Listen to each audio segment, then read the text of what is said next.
EDYE Brookshire is a songwriter and publisher and has had the privilege of qualifying and attending the Country Music Awards in Nashville twice. She's qualified as an artist, singer, songwriter, as well as publisher.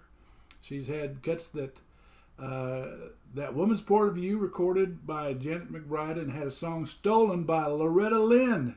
Oh my gosh, we got to hear about that. EDYE has Actually, Loretta didn't steal the song. Oh, she did? Loretta Lynn and them recorded it, but some other people stole the writing on it. Yeah, well, it's... I have the album. I'll show you later. All right. Local community theater, stage acts, and one-act plays, and shared the stage with Bill Mack, Wynn Stewart, George Jones, Merle Haggard, Hank Thompson, Ray Price, Waylon Jennings, and many others. And has made several industrial commercials. Has been in 2 movies and has appeared on several TV programs, including TV Dolls with J.R. Ewing and the cast.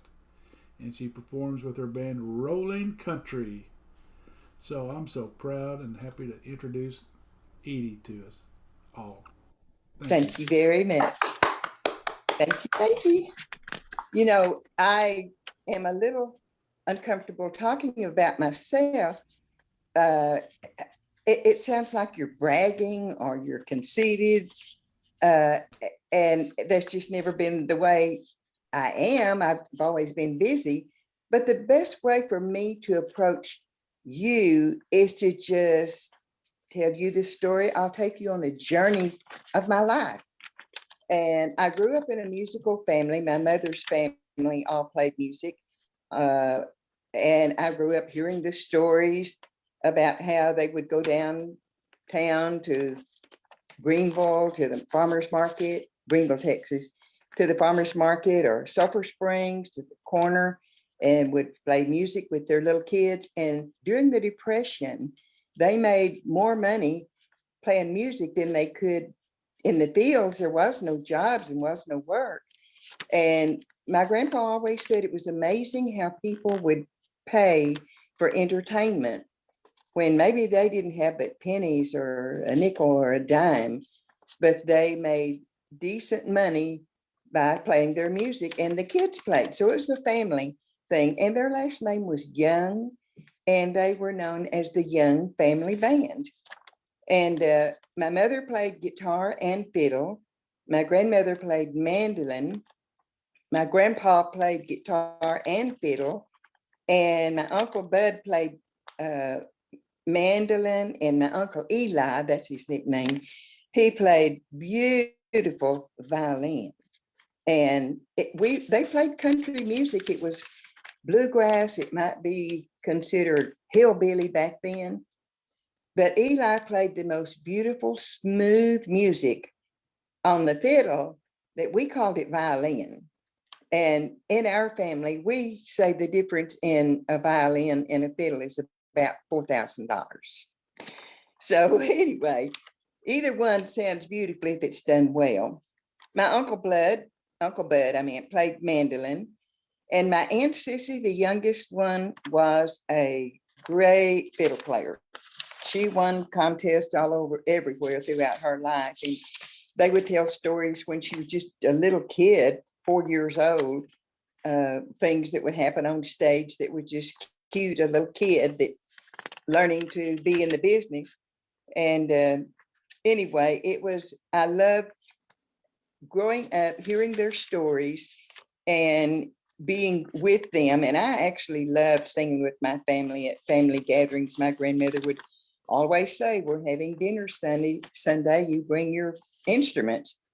And special occasions, Granny would cook, and always enjoyed the music that we did. And my mother used to tell of the first time that I actually performed in public. I was 4 years old. And I'm the eldest of 7 kids. And so there was always a baby around. And I was 4 years old. And my mother had let me go out and play in the front yard. Back then, kids got to play in the front yard and they were safe. And my mother noticed that I had been gone a while, and she put the baby in the crib. It probably was asleep.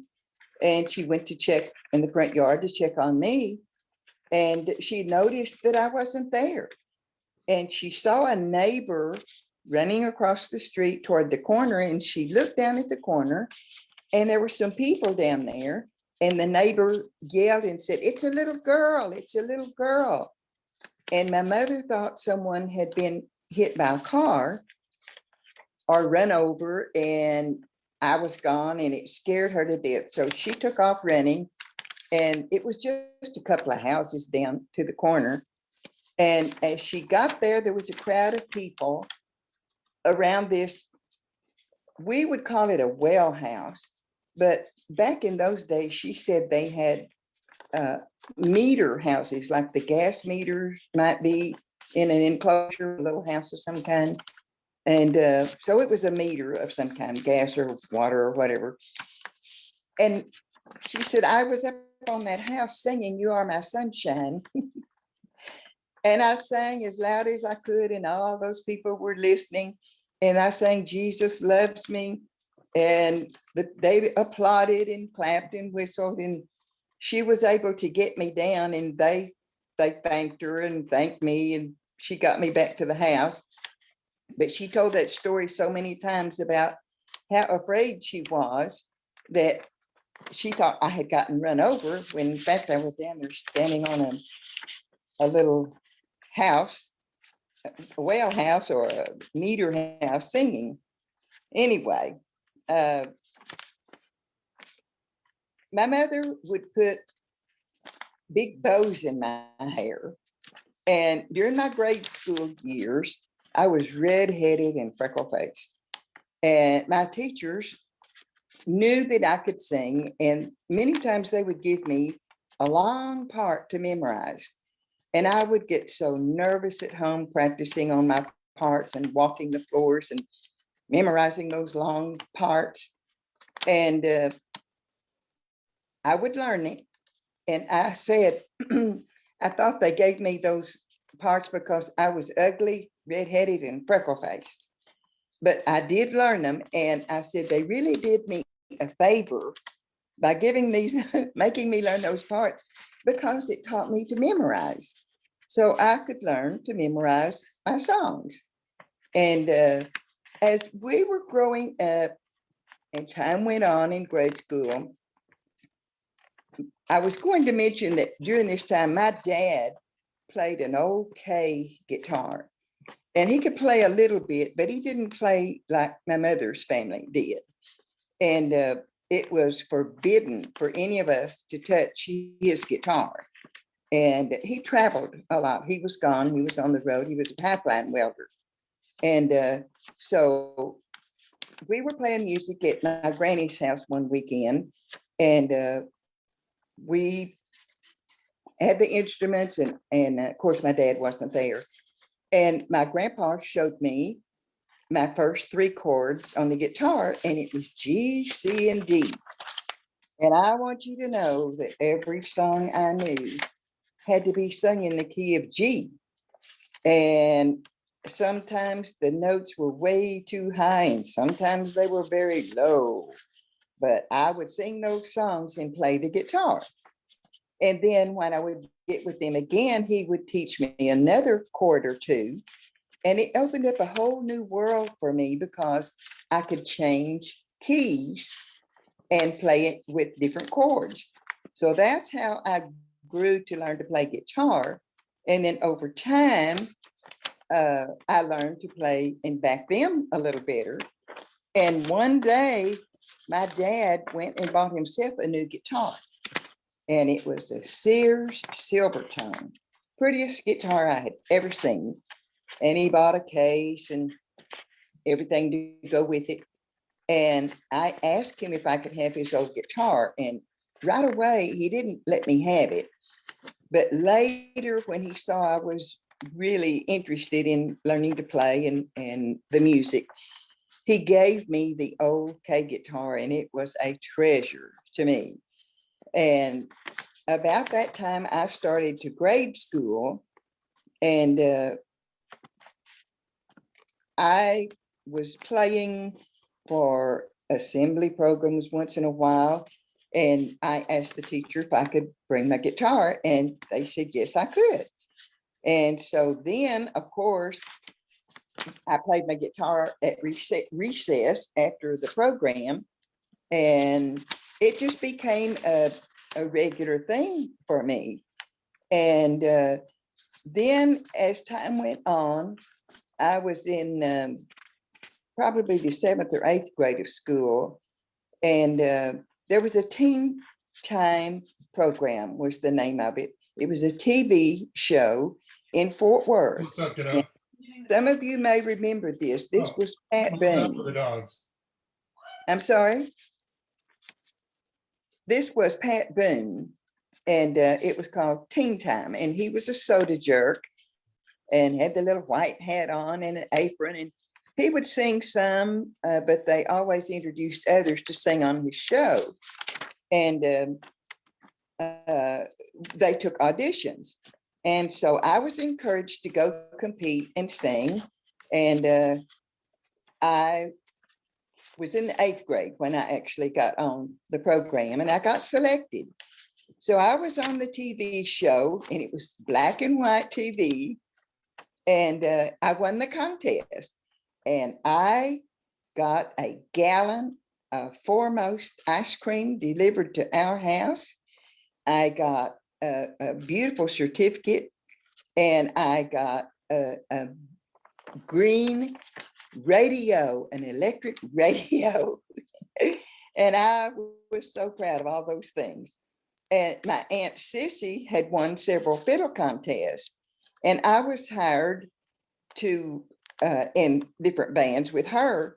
And so she would be on a radio program. You may have heard of this, KSKY. And Buzz Everett was the guy that was in charge of that. He also had a school of guitar and other instruments. He taught a lot of music, but he was an accomplished musician himself. And so anyway, Sissy, my aunt, was on that radio program, and he asked me to sing and play. And so I played with her and Buzz Everett, and he started booking us for shows around Dallas and the Fort Worth Metroplex. And so during this time, my dad and mom got a divorce. He was rarely ever at home and was gone a long time, and actually had, I would say, a double life. But anyway, my dad didn't want me to play and sing publicly. He had so many ideas about what was wrong with it. But my mother and my relatives and my neighbors all told him that I would be well protected, and I was chaperoned. And so when he left Texas and went out of state, well, I was allowed to play more music, but I was with my family.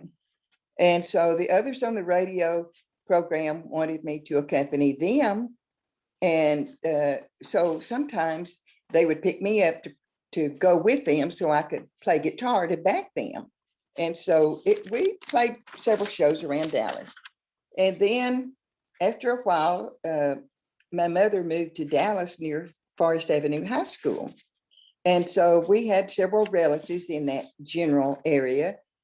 And my dad's brother and a sister lived nearby. And so we had a lot of relatives around.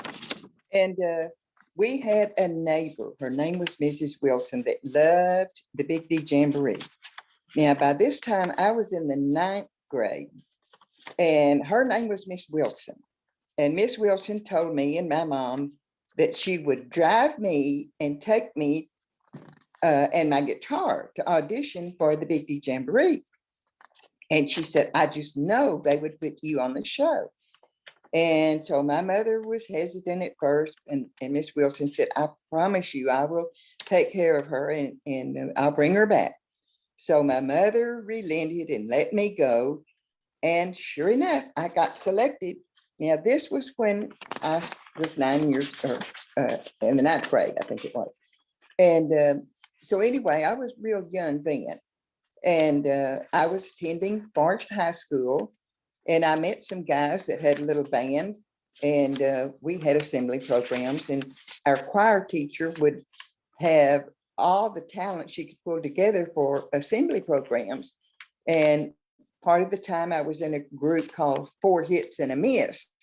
I was the miss, and the four hits were football players. And it was a special thing to have these athletes be able to sing. And she worked with their harmony, and we really did have some good groups. And then we had another girl that would be the miss if the choir teacher, Miss Evans, wanted me to do single acts with just me and my guitar. So she got us booked at Optimist clubs and Lions clubs and all around Dallas, and even some of the hotels downtown. And I got to do a lot of neat things because of her. And then we got a lot of our bookings were repeat bookings with some of the boys that were had formed a little band. They played rock and roll. And so they wanted me to play in the band with them. And I said, I don't know many rock and roll, but back then, you know, there were rock and roll was really getting popular. And so anyway, we played, and some of the managers would say, right now, country songs are popular. Do you know any country songs? And they would name either Tammy Wynette or Patsy Cline or someone, and they'd say, EDYE does. So I would have to do a country song here and there while they did the rock and roll. And so that went on for a while, but it turned out that we started getting more jobs. If we would add more country, they would request it.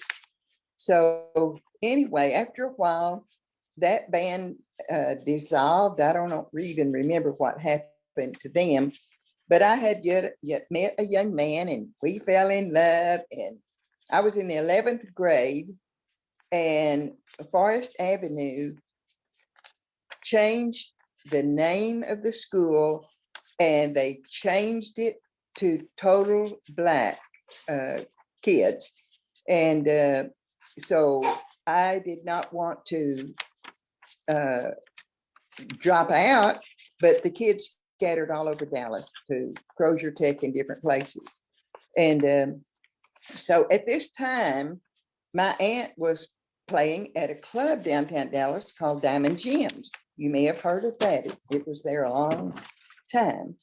And so I signed up at Crozier Tech to go to school. And then I didn't like that school. I was so used to Forest. And so then I dropped out, and I signed up for the GED program. And I did go to school at night, and I got my GED. I even took some courses for Dallas Business College, and took PBX and typing and some things like that. But anyway, at this time, my aunt was playing at Diamond Gems, as I mentioned, and she played the fiddle, and they had a man there named Jimmy Sarver that was the lead vocalist. And Jimmy Sarver, I played on weekends with them, and Jimmy Sarver asked me if I would like to take his place for 2 weeks. He was going to California on vacation. And I said, oh, I would love to, but what does Diamond Jim say? And he said, well, I'm pretty sure he would like that. So anyway, Diamond Jim hired me, this kid, to play while Jimmy Sarver went on vacation. And so anyway, he didn't come back, and I kept playing, and I ended up playing there for quite a while. Diamond Jim took me under his arm, and he protected me. I learned to dance, and my husband learned at all the dances while I was playing music. And then Diamond Jim always wore a suit and a tie, and his tie had a great big diamond in the tie pin right there in the front. And so anyway, it was a wonderful experience. And then I was just playing on weekends part of the time after that. And then I got offered other jobs. And my husband supported my music. He played at Ling Timco Vault. It was Chance Vault. It went to Ling Timco Vault. And he played there for quite a while. And my aunt and I played clubs all over Dallas. It was Aunt Joe's place, which was the Forest Avenue Club. We played Nita's Place, which was also the Hilltop Club. We played at the Bridgeport Club with when Hank Thompson would be in town, and the Roundup. There was some Bobby, I don't know if it was Alan, I can't remember what Bobby's name was, but he was a really good singer. My cousin was Hank Thompson's band manager. Billy Gray was his name. And so when they were in town, if I wasn't booked, I could always go and sing with Hank Thompson's band because Billy was with them. And after a while, my aunt had quit playing music. I can't remember if she had and her husband had gotten a divorce or what, but I was contacted by a man named Joe Bill, and he had a Sunday afternoon TV program. And he asked me to come down to Channel 4 TV station and on that Sunday and be on the show. And after I did that, he asked me to be a regular, and I was on that show for 2 years. And it was every Sunday. And now, folks, the Big D Jamboree was still going. And it was going strong on Saturday nights, and they had the biggest names in the business on that program. And the Big D Jamboree started having a Saturday afternoon TV show. And it was fun for me because I was on the Big D Jamboree TV show on Saturday and Joe Bill's Country Picnic on Sunday. And by the way, Joe Bill's Country Picnic show was sponsored by the same drive-in, and they provided food for us on the set, and they set up picnic tables. And so we were fed also while we had the show. And this is where my life really got very interesting, being on 2 TV shows each week. And I was playing music during the week at night, and I had another aunt that worked at Sears Roebuck on Lamar, and she told me Sears was hiring and that I might get a job. And so I rode the bus and filled out an application, and I got hired, and they wanted me to start the very next week. So I didn't tell my bosses at Sears that I was an entertainer. And guess what? They started seeing me on TV. Well, Monday mornings were a little hectic sometimes because I have lots of stories about that. I was critiqued. I had people that would say, you said a wrong word in that song and all kinds of stuff. And then there were some that really liked it. So, but you meet all kinds when you're an entertainer. Anyway, Joe Bill's Country Picnic was sponsored, as I said, by the same drive-in. And we met many, many well-known artists on both of those TV programs. And then Joe Bill booked live shows, stage shows all around East Texas, as well as the Dallas, just not the TV show. And so the Big D Jamboree closed and Joe Bill went off the air. Then a man named Cowboy Weaver asked me to be on his show. And I was on his show for several months. And then I met several well-known performers or famous people as popular as some of the others on the Jamboree and the Joe Bill show. So I got pregnant after being married 7 years, and it was a huge miracle for me. And I was still working at Sears, playing music on the weekends. Once in a while, we might have a Thursday, Friday, Saturday gig, but most of the time it was just Friday and Saturday. And it was such a big event because I'll never forget, I had the biggest baby shower I had ever seen. Even the guys out in the warehouse brought gifts. So it was a big event. And I had 5 years in. I lacked 2 or 3 weeks having my 5 years to be vested for profit sharing. And so I had my baby, but I did have to go back afterwards to get my 5 years in. But anyway, I met so many people when I was on the Jamboree and these shows I met. I've got some really good pictures of Marty Robbins. He was good friends with our steel guitar player, and his name slipped my mind. But anyway, he was good friends with him. And when he would come to Dallas, they always got together. Another thing, at Sears Roebuck, they had several musicians that worked there. And these musicians played all over the Dallas Metroplex. And you may know some of their names. Jesse Harris played steel guitar. Walter Lyons played bass and lead. Joy Parrish was a singer, guitar player. And Tommy Blanton played bass. He also sings. And Sears hired us as a Sears band. So even during working hours, if they had manager meetings or the big wigs from Chicago Towers came down, we were hired to play programs for them, either there during the day, afternoon for a cookout, or at night for one of their dinners.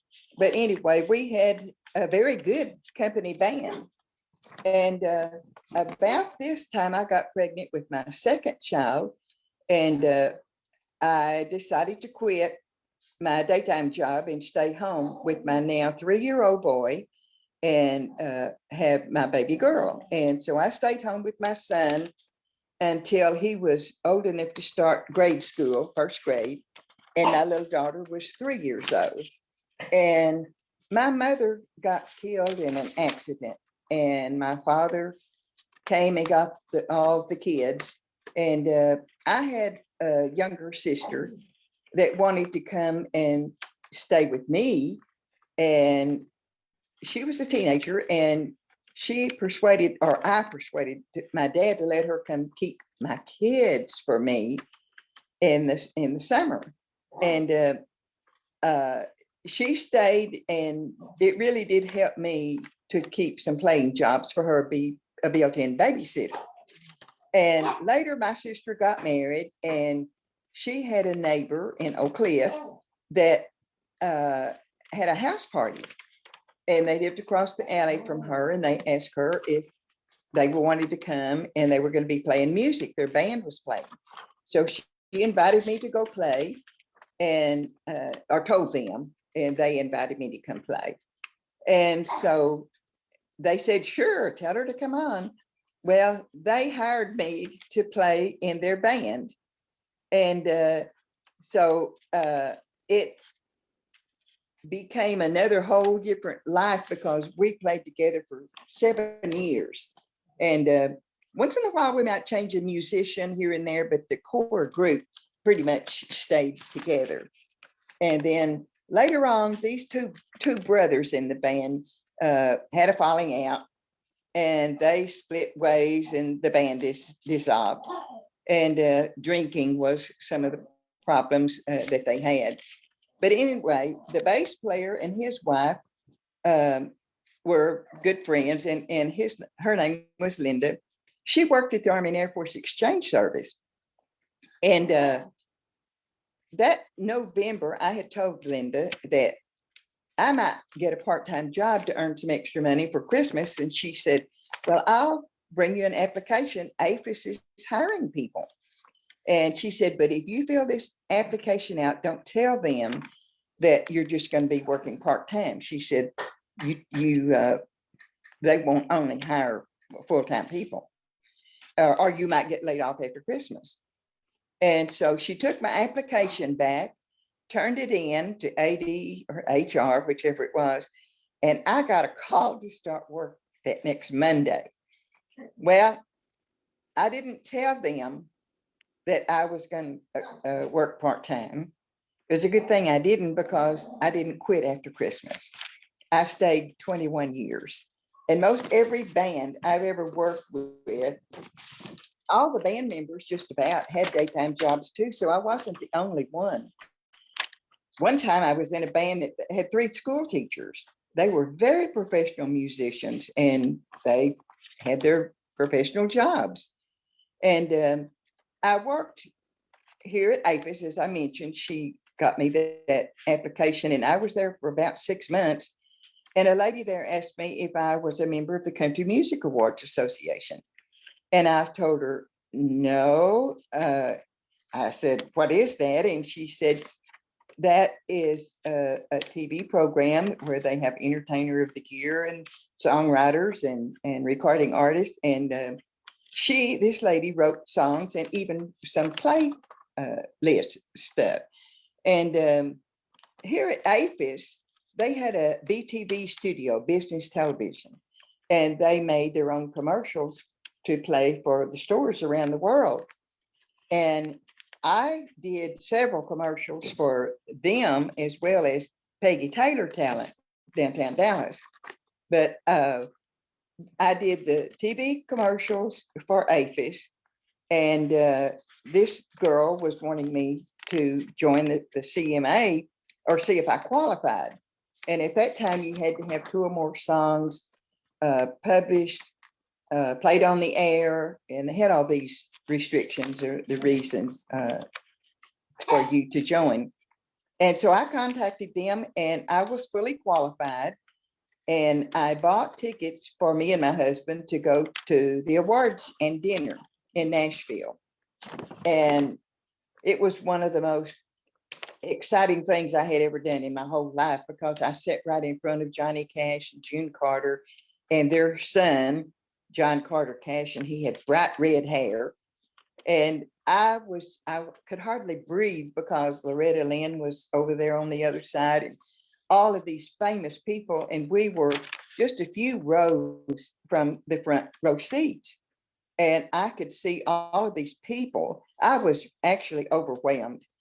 And after the awards was over, then they had a stand-up social, and it was just large banks of food that you walked around and ate and grazed and visited and talked.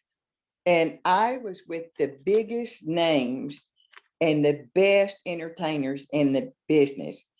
And here I was, EDYE Brookshire from Dallas, Texas, living in Duncanville. I was not rich and famous, but I was right there with them.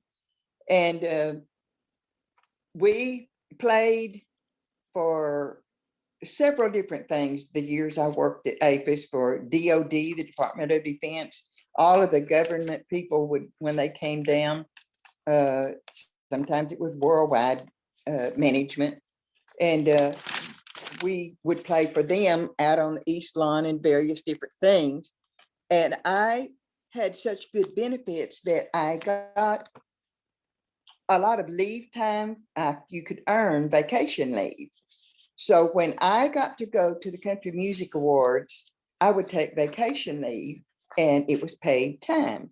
So I have a few pictures here to show you. I won't bore you with a lot, but here is some of the Country Music Awards. This is me and Kitty Wells. And it was really, really nice to be able to talk with these people and visit with them. This one is me and Merle Haggard and Hank Thompson. I'm hoping you can see these. But that's Hank on the far end there, and Merle's in the middle. Now, this one is interesting because this was during the time I was on the Big D Jamboree. And this is George Jones. And George Jones was on there several times, but this was before he became the great name that he was later on. And I had a show in Fort Worth one time, and it was a stage show. And I got to the door of the place, and I went to reach for the door. Apparently my husband wasn't with me that night, but I reached for the door, and this man with a guitar said, "I'll get that." And he reached for the door, and he had a guitar, and he held the door for me. And I went in, and I found out that was George Jones. I didn't know him then, but we were on the same program that night. And of course, then later on the Big Jamboree, I mentioned it to him back then. And here is one, me and Marty Robbins. And this girl's name is Rose. And that was You see the metal building, that was the Big D Jamboree because it was held at the Sportatorium. And then this one is just me and Marty. I had shorter hair then. I have cut my hair a few times over the years and let it grow back out. And this one is me and Hank Thompson. This one was at the Country Music Awards. And I do want to mention Bill Mack interviewed me at the Country Music Awards one time in the lobby of the hotel. And I couldn't believe it when I got home. People started calling me that I didn't realize so many people listening to that Midnight Cowboy radio show. This one, I think his name is Sheb Woolley, but he was at the Country Music Awards. I'm getting a glare. This one is Charlie Daniels. Flying Purple People Eater. Yeah. And this one is Grandpa Jones. And this is me and John Connolly. And this is Bill Mack and Bill Anderson. Bill Anderson. And in these other is Speck Rhodes. And I played several times my band back Speck Rhodes for his programs when he came to Dallas. We learned his material and he would always want us to play for him. And this one is kind of funny. This is my husband, and that's Donna Douglas with the Beverly Hillbillies. Look how he's looking at her. I told him, I said, you ogled her.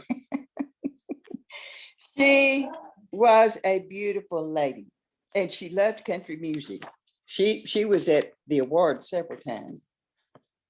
And this one is the Oak Ridge Boys. And they were really nice. We happened to stay at the same Ramada Inn one time and we all had breakfast together. Anyway, I met a lady who lived in Duncanville who was a genius at writing songs. Her name was Faye Keys. And the oddest thing was this lady could not carry a tune in a bucket. She would say, it sounds like, and she would name a song that she had kind of patterned it after. And so she asked me to co-write with her, and we wrote several songs together, and we got many contracts.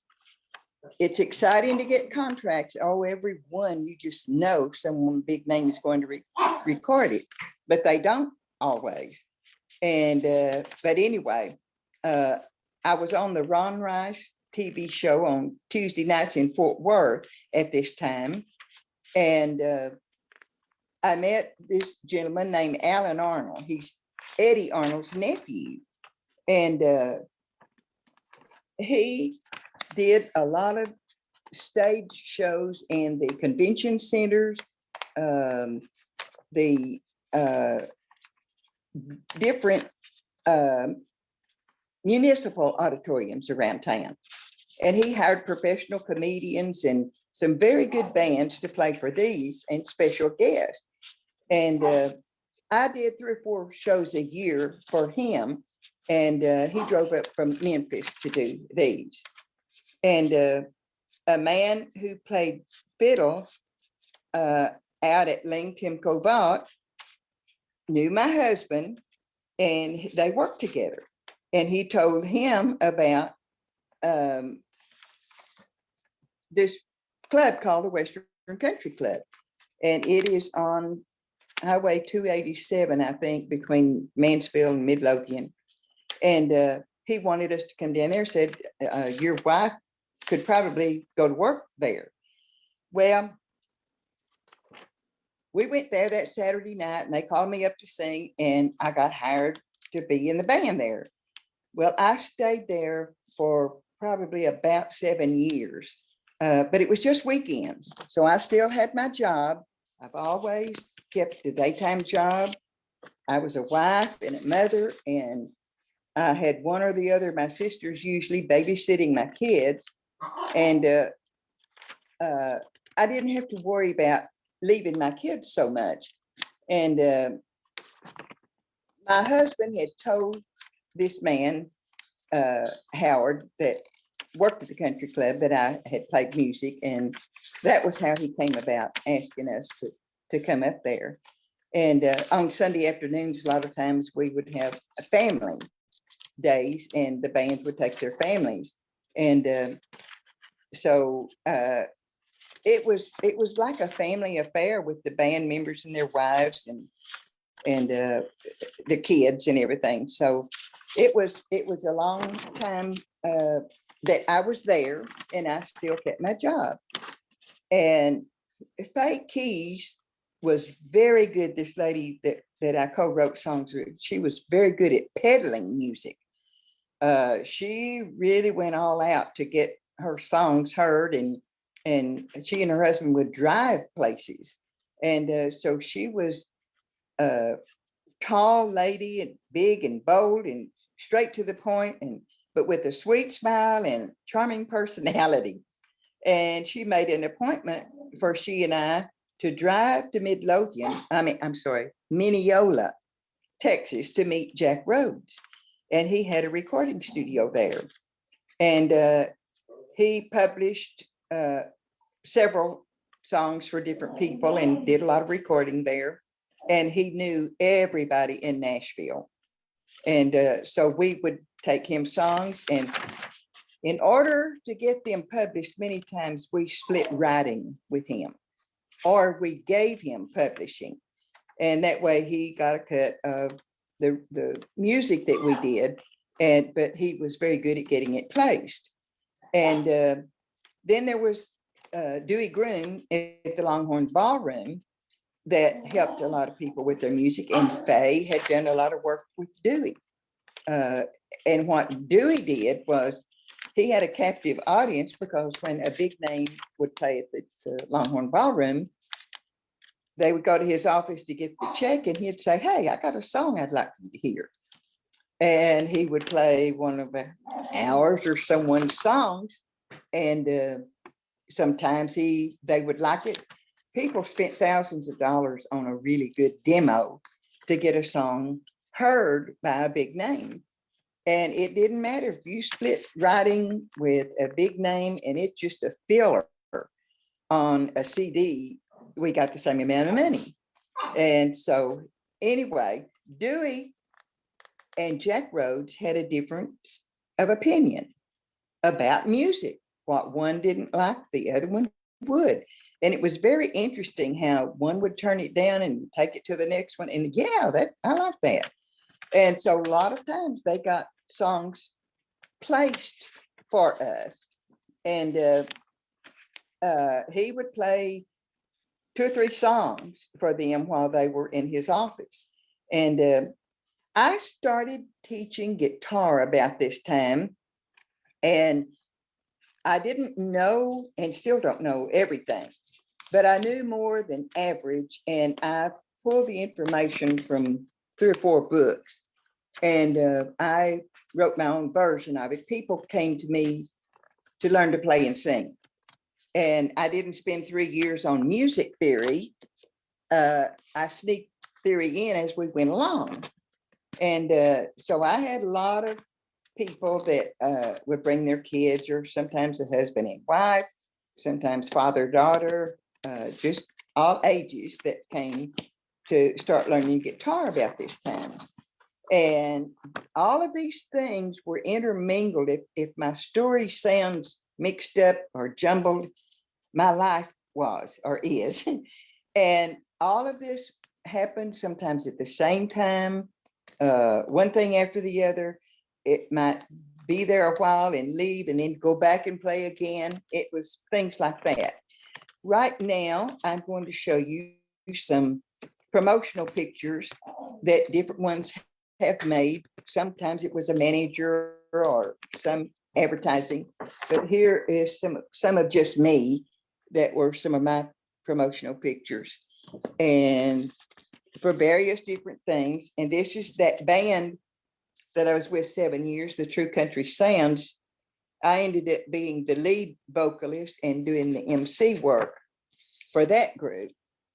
And This one is still with the true country sounds. And then this is a little more recent. That's the hummingbird. I have several guitars. I have a white Gibson that I play, that's an electric one that I play quite a bit. And this is one that was an outdoor picture. And this one was an outdoor. They wanted one with the hair blowing in the wind. And that one's a little bit different. But anyway, people I worked with brought their kids to me to get lessons. And I had a little boy that was 10 years old when I started teaching him, and it was the sweetest thing. His mother had took lessons from me when she was a teenager. And when her little boy told her he wanted to learn guitar, she said, I know who I want to take you to. And so he took guitar lessons from me through high school and even into college as long as he could. And now he plays all over different places. His name is Josh Mrzinski. Anyway, I just love it when I see people that I taught to play or that I work with that are out doing very well for themselves. And I did I got an award for Guitar Teacher of the Year twice. I have the plaques out in my studio, and I have a recording studio here. I converted my garage several years ago to a sound room, and it worked out great for a rehearsal room. We actually made recordings. We cut records and cassettes, and now I can do CDs out there. And during this time, I was contacted by a local restaurant while I was teaching guitar to start the Duncanville Opry. So on Saturday nights, I did the Duncanville Opry for a while, and they moved the booths and the tables, and it was really a neat thing. That was a neighborhood community thing. And my husband passed away in 1995. He had lung cancer. And I had several bookings, and my band encouraged me to keep playing, and that he would want me to play. My husband did support my music. He really did. And during this time, I had the Ross Perot International Air Show every year out at Alliance Airport.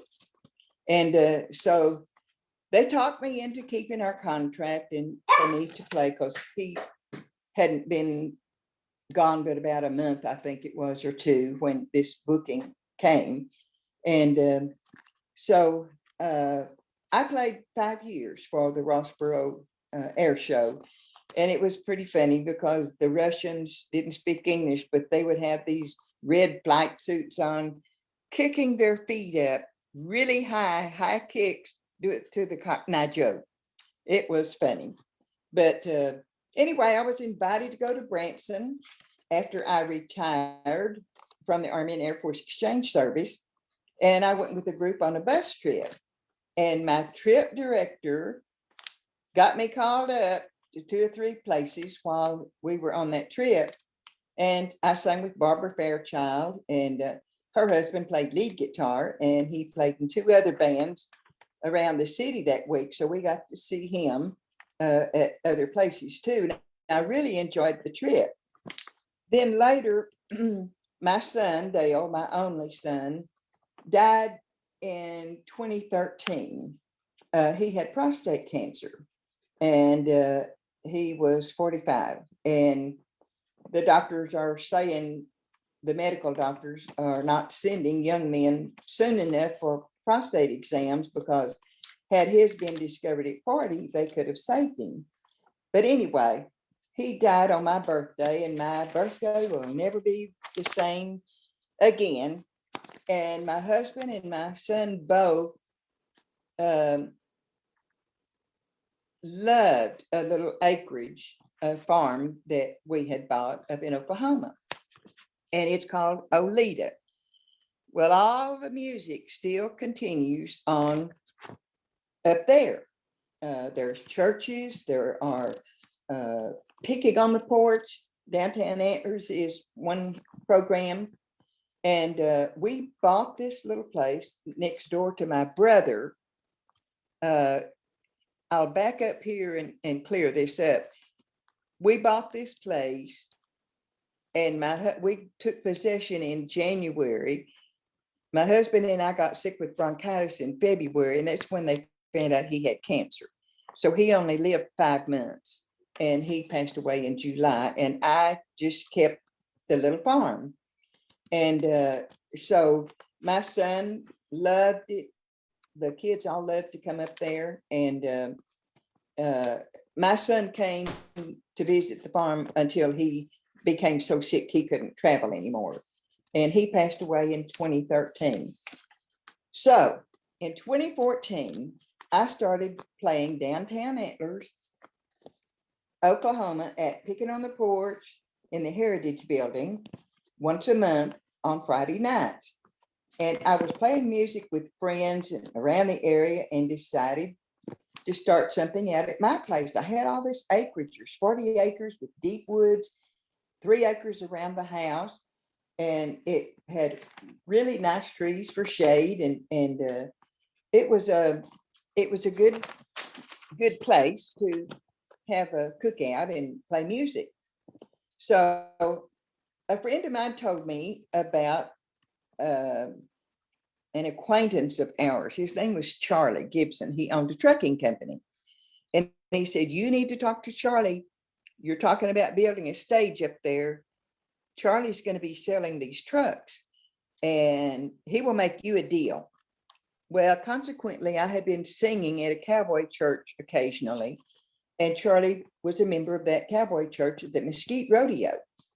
And so Charlie liked my singing, and he volunteered to make an offer about buying one of those trucks. So I drove over, visited the lot, and they picked out an 18-wheeler flatbed trailer. And we went back and had lunch, and we were talking about it. And Charlie told me, he said, you can pay me out. He said, you don't have to pay a lump sum. And JD was with us, and JD's a bass man. JD said, well, Edie, you need to talk to him about a container. You're going to need storage. And he's got 20 and 40-foot containers too. Well, it ended up, I picked out a container.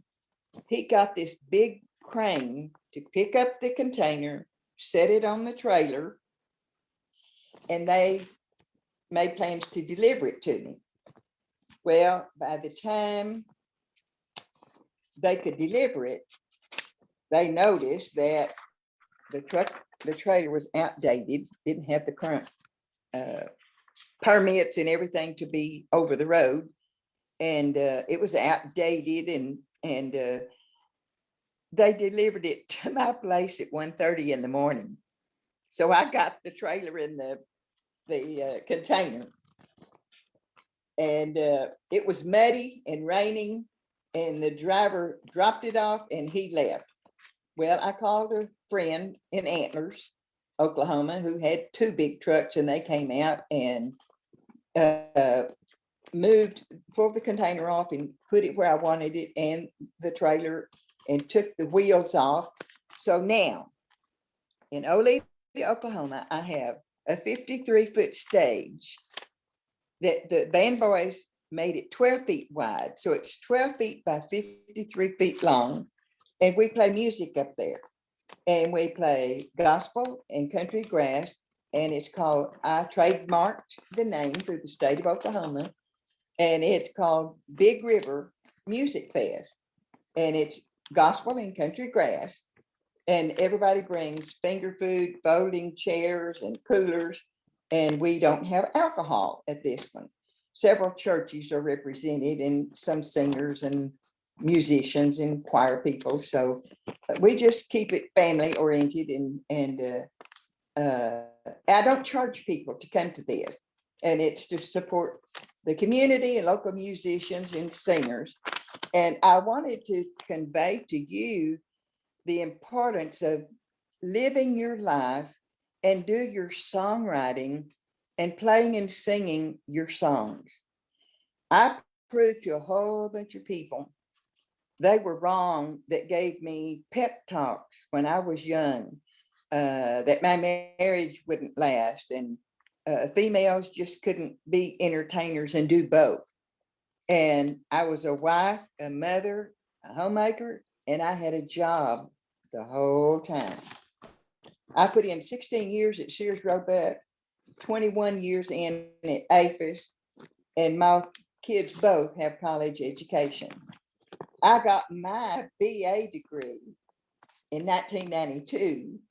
I went to school the whole time, external studies most of the time, and I have a CMP status certification, certified meeting planner, and I planned events then for the Army and Air Force Exchange.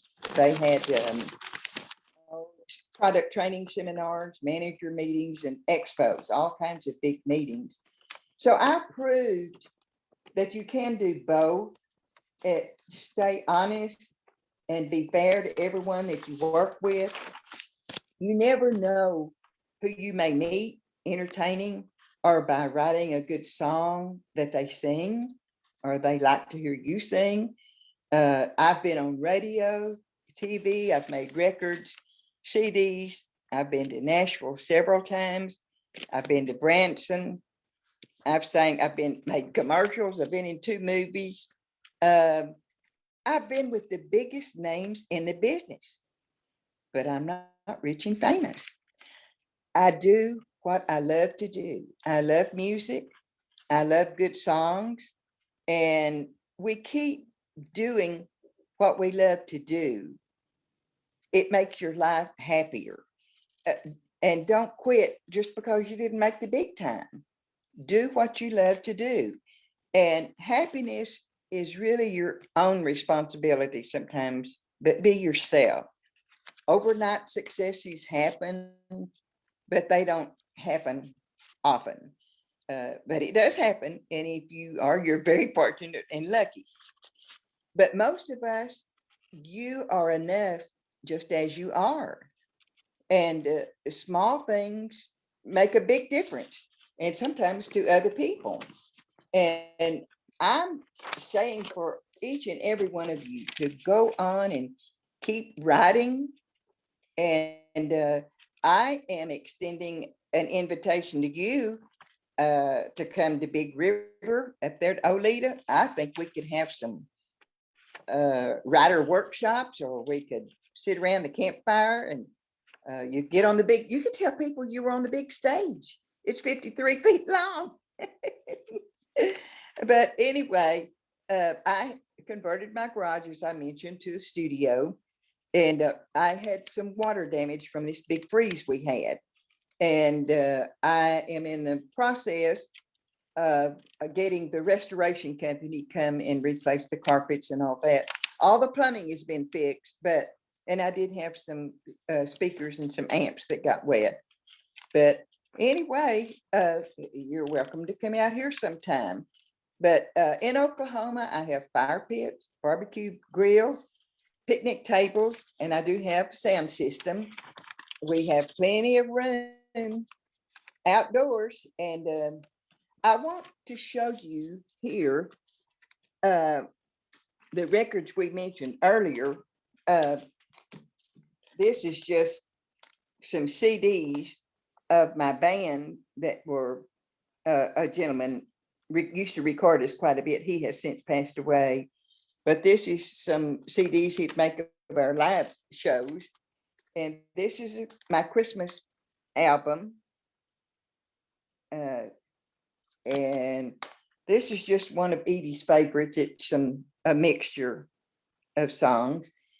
And this one is way back. I don't remember what year this was, but this is one of my records that I made.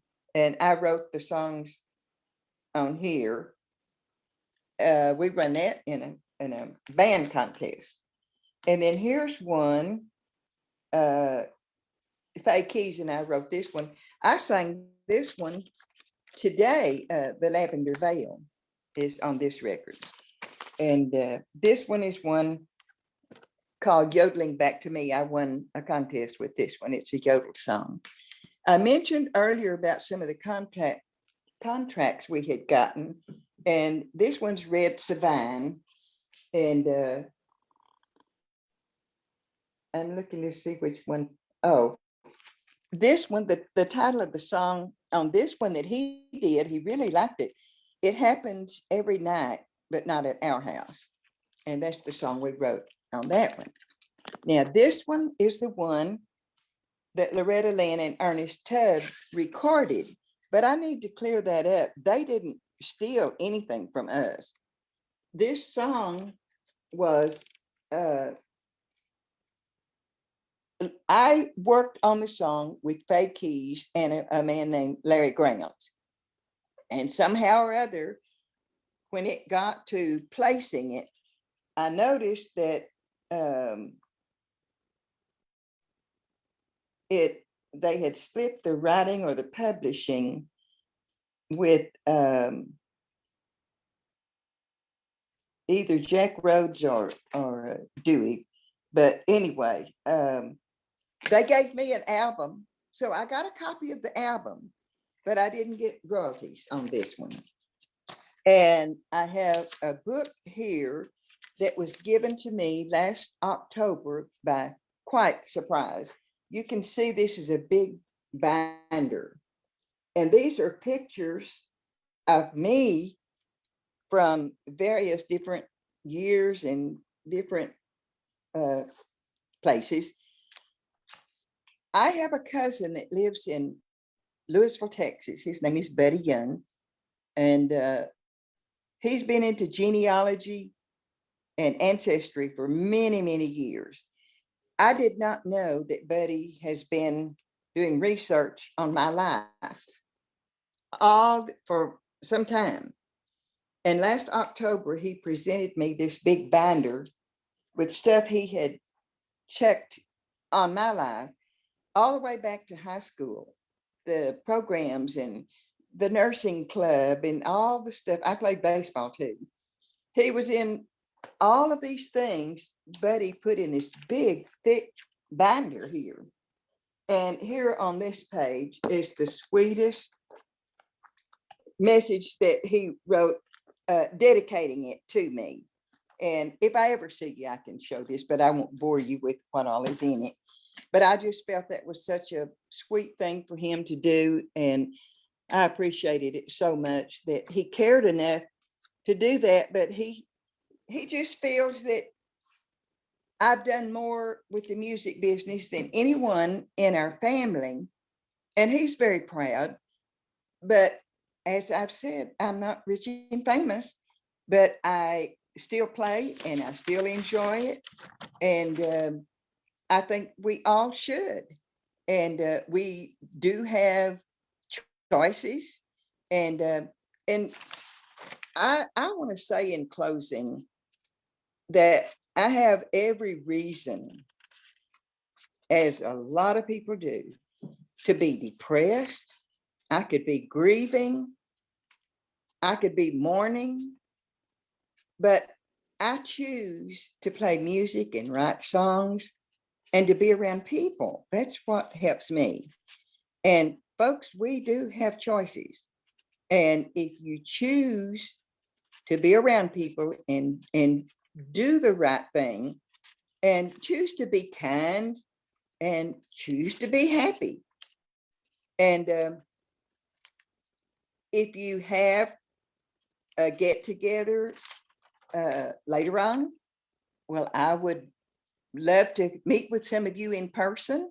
And I want you to know you're welcome to come to my place in Oklahoma or here to my house. Bobby has been here and Barbara. This is some of my cards. This is Ebco Studios. That's my recording studio. And then this one is one of my band cards. And this is my gospel group. We're just friends. And so we had cards for that. But anyway, I've done this all my life, and I still love it. And I love most of the people that's even in the business. There are some that have problems and get on the wrong side of life and get into drugs and, you know, too much alcohol or various different things. But there's sometimes underlying problems there too, or home life. We never know why people do things they do. But I'm telling every one of you to continue writing your songs, playing your music and making people happy. And I just think that what you're doing is a great thing. And I appreciate you having me on your program. Thank you I so much. wondered about your time. Oh my goodness. You've just been great. You have been down all the path that we are all going down, and everybody goes down in the music business. Not everybody's a music hero, but you work, you know, you've got jobs and you got families, but you got your music to pull you back into something that really keeps your mind at ease and together and makes you happy and makes other people happy. And I'm so glad you shared all that stuff. That is so cool. Well, I hoped it wasn't too much. I didn't know for sure how much to, but it's me. Maybe I talk too much.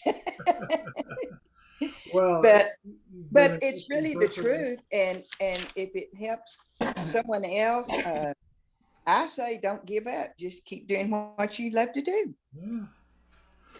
I've had the pleasure of performing with Edie, and it was a pleasure. And I've also had the pleasure of performing on her 50-foot stage in Oklahoma.